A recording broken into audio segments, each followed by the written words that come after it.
φίλοι. Καλησπέρα, φίλοι. Σαββατόβραδο σήμερα, τι κάνεις? Καλά. Καλά έκανες και ήρθες και θα σε έπαιρνα. Να σε ρωτήσω, θες να πάμε καμιά βόλτα Λεωφορουνίκης? Ναι. Τέλεια, γιατί έχω καλέσει λιμουζίνα από τα γνωστά. Το ήξερα. Είδες που με ξέρεις, από το White Tower πήρα. Πάμε ήξερα. γρήγορα γιατί μας περιμένει ο άνθρωπος. Έτσι να έρθεις, μια χαρά είσαι. Κι εγώ έτσι θα έρθω.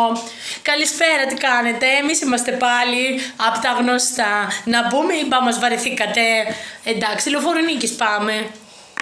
Εδώ θα κατέβουμε μόλις τρίψετε. Και θα ξανάρθουμε να τα πούμε. Ευχαριστούμε πολύ που μας φέρατε και που τα είπαμε. Πού λες να πάμε, φίλοι? Εδώ πέρα που δεν έχουμε το παιδί. Τέλεια. Εγώ λέω να πάμε εδώ στο πρώτο καφέ. Έχω ξανάρθει άλλη μια φορά. Να βγαίνει κάποιο. Ναι, βγαίνει ο σερβιτόρος, ρε φίλοι, για να μας πάρει παραγγελία. Λοιπόν, εκεί θα πάμε. Καλησπέρα σας. Έχετε τραπέζι με θεάτο θερμαϊκό? Ευχαριστούμε. Κάθισε, φίλοι. Τι θα πάρεις, φίλοι? Θα πάρει ένα καφέ. Πώς τον πίνεις, φίλα, θα το πω, εγώ θυμάμαι. Θα φέρετε παρακαλώ στη φίλη μου ένα φρέτο καπουτσίνο λάτε με φυτική κρέμα ελαφρύ. Γκαρσόν και γάλα παρακαλώ. Εμένα θα μου φέρετε έναν ελληνικό μονό, κρύο κάνετε? Ένα κρύο παρακαλώ. Λοιπόν, φίλοι, τα νέα σου, κανόνισες τίποτα για διακοπές? Ναι. Πού θα πάτε? Θα πάμε στην παραλία Κατελίνη. Τέλεια επιλογή. Και εμείς! Αχ, τι ωραία, θα κάνουμε διακοπές παρέα. Πάρε μια καρδούλα. Τέλεια. Καθυστέρησαν οι καφέδες να τους πω τώρα τίποτα? Όχι. Εντάξει, σας περιμένουμε λίγο ακόμα. Είναι και Νάτες. καλό μαγαζί στην... Νάτες. Τέλεια. Ευχαριστούμε πάρα πολύ. Ο κρύος ελληνικός για μένα και από εκεί στην κυρία τον φρέντο καπουτσίνο. Πάμε. Ωραίος δεν είναι? Πάρα πολύ ωραίος. Είναι γευστικός ο δικός σου?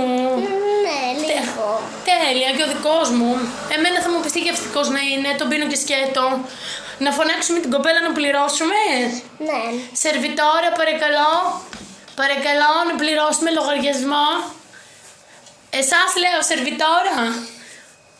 Δεν ακούνε εδώ, τι έγινε? Σερβιτόρα. Έχουν και κουδουνάκι. Εξελιγμένο καφέ. Πάμε. Πατάω το κουδουνάκι άμα είναι. Ντουντου. Τίποτα, ούτε κουδουνάκι. Πώς θα πληρώσουμε τώρα? Καλέ, σε εσάς μιλάω εκεί. Μας αγνοούν. Να σας στείλω τη θεία φώτιση, μήπως και με ακούσετε? Τίποτα. Να πληρώσουμε θέλουμε λογαριασμό. Επιτέλους. Πιάσαν με Θεσσαλονίκη. Επιτέλους. Πόσο είναι παρακαλώ? Ορίστε, έχουμε κάρτα. Μη μου πείτε δεν έχετε πώς. Δεν έχω μετρητά. Τέλεια. Ορίστε.